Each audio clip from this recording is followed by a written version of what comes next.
Asking for a raise is the advice everyone gives, but millionaires know that is the recipe for staying in the same place. Increasing your salary is not the way to generate wealth. Millionaires understand that this pursuit is often a trap disguised as progress. The purpose of a salary is not to build a fortune, but to ensure survival. It exists to cover the basics: food, shelter, and monthly bills, nothing more. While some wear themselves out asking for raises in jobs they hate, future wealthy individuals channel all their energy into their own projects. And in the rare case where the job and the project align, the boss will be the one begging to give you a raise, because your value has become unquestionable. This is one of the most misunderstood secrets of the wealth mindset. Mastering this concept is the difference between a life of illusions and building a real financial legacy. If you want to stop chasing crumbs and learn how to bake the entire loaf, subscribe to the channel now. The journey to unlocking your true independence starts here. Let's be real for a moment. A paycheck, no matter how impressive, is a slow lane on the road to wealth. The math simply doesn't add up, as taxes and the silent thief of inflation claim a huge portion of any raise. True wealth builders understand this fundamental truth from the very beginning. They see their day job not as a destination, but as fuel for a much more important journey. This realization shifts everything. Instead of spending energy angling for a slightly larger slice of the same small pie, future millionaires pour every spare ounce of effort into their own ventures. They might use their current role to learn vital skills or to fund their initial investments, like starting a small e-commerce store or acquiring a cash-flowing asset. Their focus is on building something that belongs entirely to them, not on begging for permission to earn more from something that never will. So chasing a raise is almost always a strategic misstep. If you're in a job you tolerate just to pay the bills, getting a raise there only makes it more comfortable to stay in a place you ultimately want to leave.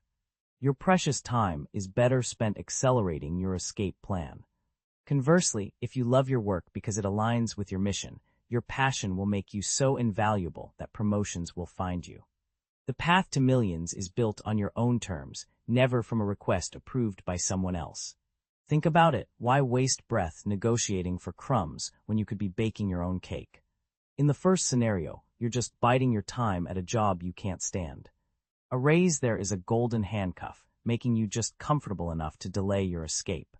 That energy is far better spent hustling on your side project, like launching that online course or securing your first rental property. Now, if you're lucky enough to love where you work, the game changes entirely. You're not an employee, you're a passionate problem solver, the person who stays late because the mission matters. Bosses fight to keep that kind of fire, often throwing money and titles at it without you even asking. Your value becomes so obvious that promotion isn't a request, it's an inevitability. The millionaire mindset is about redirecting focus from pleas for permission to the silent, steady building of your own empire.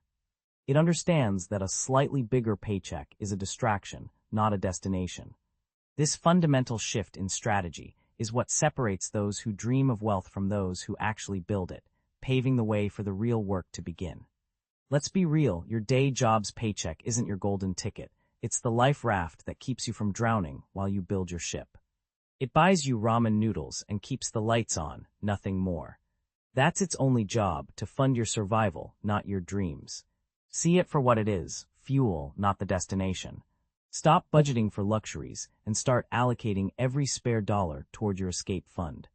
That means packing lunches, skipping the expensive coffee, and viewing every expense through the lens of how many hours of freedom does this cost me. The guy driving the flashy car on a 96-month loan is still on the hamster wheel. The one quietly buying index funds or a cheap rental property is buying his time back. It's a temporary, strategic game of minimalism with a massive payoff. This shift turns a mundane job from a prison sentence into a powerful tool. You're not stuck, you're funded, using the system's resources to bankroll your own revolution. It's the ultimate leverage, giving you the calm and stability needed to make bold moves. And that calm is the secret weapon for what comes next, learning exactly where to put that capital so it works for you, not the other way around. Don't be fooled by the allure of a bigger paycheck. It's a mirage that keeps most people running in place. That raise just pushes you into a higher tax bracket, meaning the government takes a larger cut before you even see a dime. And let's not forget inflation, the silent thief that ensures your dollar tomorrow buys less than it does today. You're essentially getting a slightly shinier life raft, not a ticket to dry land.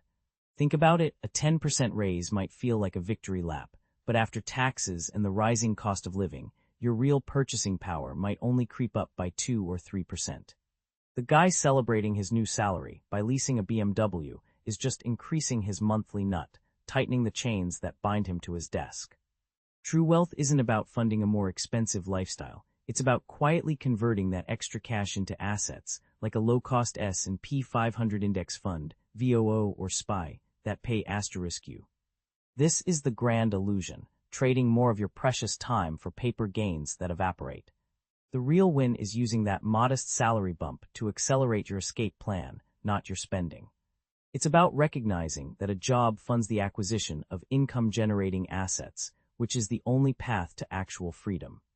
And that fundamental shift in strategy is what separates those who simply earn from those who truly build. Here's the thing, that raise might look good on paper, but inflation is the quiet termite chewing away at the foundation. It's not just about what you earn, it's about what that money can actually do for you a year from now. The cruel joke is that you have to run faster just to stay in the same place. Consider someone earning $60,000 who gets a generous 5% raise. That's $3,000 more a year, right? But after a 3% inflation rate, their real gain is a paltry 2%, or just about $1,200, before taxes even take their cut. That's barely enough to cover a few months of groceries, not exactly a life-changing sum. They're working harder for the privilege of barely keeping up, a hamster on a slightly nicer wheel. This silent erosion is why the financially savvy don't just spend a raise, they immediately channel it into assets that outpace inflation. They understand that a dollar saved today is a dollar fighting for its life tomorrow. And this leads directly to the cold, hard math of how purchasing power is systematically eroded, even when you think you're getting ahead. And then, of course, Uncle Sam shows up with his hand out. That generous raise doesn't land in your bank account. It first passes through the tax system, which sees your higher income and happily takes a bigger bite. You're not just fighting inflation, you're climbing a ladder where the higher rungs are coated in grease. It's a brutal 1-2 punch that leaves most people wondering where all that extra money supposedly went. Let's go back to that $3,000 raise. In a 22% tax bracket, the government immediately claims $660, slashing that pre-inflation gain to $2,340. Now apply that 3% inflation to their original buying power, and their real take-home increase is a laughable $1,140, enough for a single car payment, maybe. They're left with the crumbs after the tax man and inflation have had their feast, working a whole year for what feels like a side hustle's pay.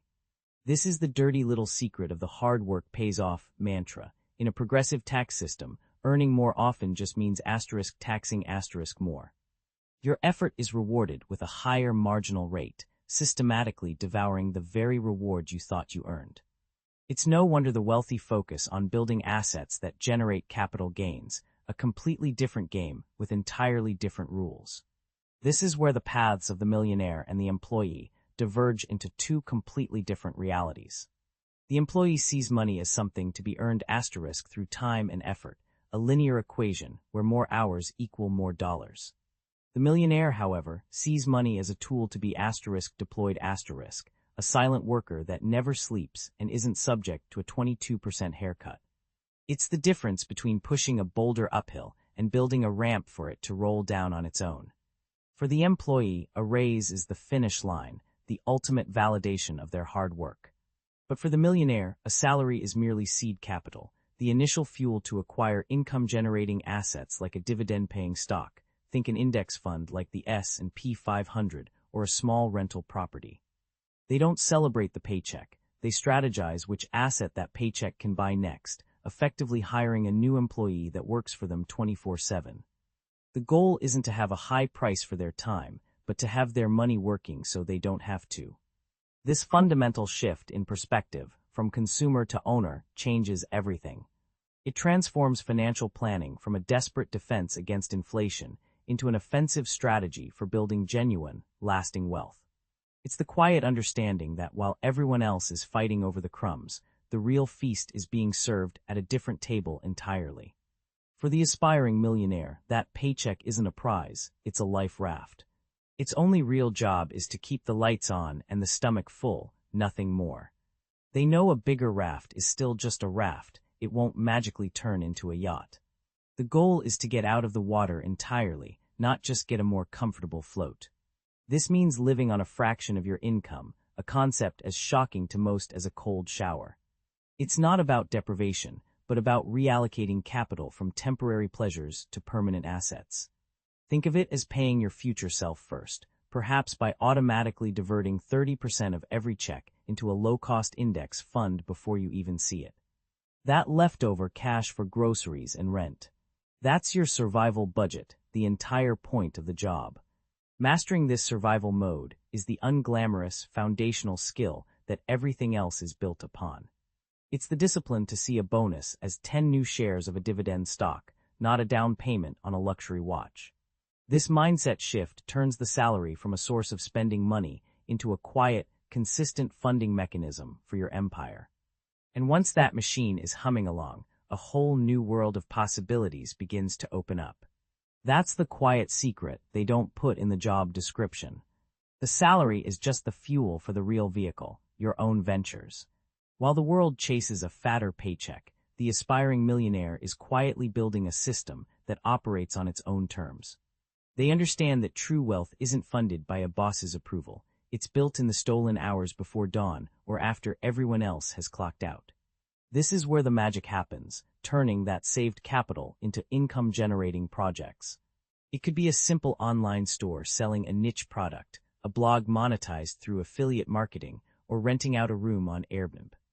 The key is to start small, test ideas with minimal investment, and scale what works. Each project is a separate engine, designed to eventually outperform the salary that funded its creation. Soon, the goal isn't to beg for a 5% raise, but to nurture a project that can double your income in a year. This shift changes everything. Your day job becomes just one client among many, losing its power over your financial destiny. The freedom you truly crave doesn't come from a higher number on a pay stub, but from the quiet confidence of a growing, personal empire. They don't chase the next promotion, they build the next machine. For them, a salary is simply seed money, the initial capital to acquire assets that work while they sleep. It's a fundamental shift from trading hours for dollars to building systems that print them. This means their real focus is on cash-flowing assets. Think dividend-paying stocks, a small rental property, or a digital course that sells indefinitely. While others stress over performance reviews, they're calmly reinvesting their earnings, making their money multiply like a quiet, unstoppable army. Each asset is a loyal employee that never calls in sick and works 24/7. This asset-focused mindset is the ultimate liberation, creating a life where your time is your own. The real payoff isn't just financial. It's the profound peace that comes from knowing your future is secured not by a boss, but by your own shrewd, forward-thinking design. And that's how the foundation for a legacy is quietly laid, brick by brick. They reach a point where the line between their personal project and their day job starts to blur in the most fascinating way. It's no longer about just putting in the hours for a paycheck. It's about their craft spilling over, infusing their work with an unexpected and rare energy. Their side hustle, perhaps a coding project or a niche blog, sharpens skills that suddenly make them the most indispensable person in the room. They're not competing with coworkers, they're competing with their own potential, and everyone else is just watching. Soon, their unique value becomes impossible to ignore. A developer might use their AI side project to drastically improve the company's workflow, saving countless hours. A marketer's personal brand on LinkedIn, built after hours, attracts so much top talent that the CEO takes notice. The boss isn't just giving a review, they're making an offer, not out of obligation, but out of sheer necessity to keep that genius in the building. The employee holds all the cards, having built leverage that no resume could ever convey. This alignment is the final boss level of career strategy. It transforms the daily grind into a live testing ground for your most ambitious ideas, all while someone else covers the overhead. The ultimate win isn't just a fatter paycheck, it's the deep satisfaction of being valued for your authentic passion. And that's when you realize your project has become so powerful that it doesn't need a boss anymore, it just needs a bigger vision. They didn't just chase a title, they chased ownership.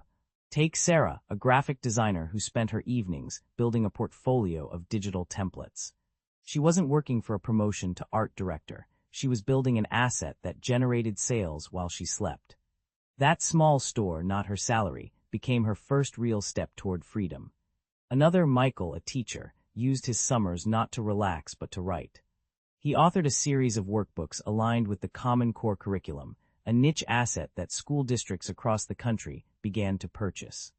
His royalty check soon dwarfed his teaching salary, proving that a single, scalable idea could outturn a lifetime of incremental raises. He was no longer trading time for money, his assets were working for him. This shift in focus, from a higher salary to creating own value, changes everything. It's the quiet understanding that real wealth isn't deposited by an employer, it's built by you, brick by brick. And once you grasp that, the next question isn't, how do I get a raise, but what world-changing asset will I build next? So the game was never about climbing the ladder, it was about building your own. That promotion, that corner office, they're just gilded cages if someone else holds the key. True freedom isn't granted, it's seized by those brave enough to lay their own foundation, one brick of owned value at a time. Think of it like this, your job is the fuel, but your asset is the engine. A nurse might start a blog demystifying medical jargon for patients, turning her expertise into ad revenue and affiliate marketing. A mechanic could film quick fix-it tutorials, building a YouTube channel that pays for his tools, and then some. They aren't just doing their jobs, they're packaging their knowledge into something that works indefinitely, long after the time is spent. This is your call to stop renting your time and start owning your future. That first step isn't a leap, it's a decision to spend 1 hour tonight on your empire, not your boss's. What tiny, valuable thing can you create that outlives your workday? The answer to that simple question is the only map you'll ever need.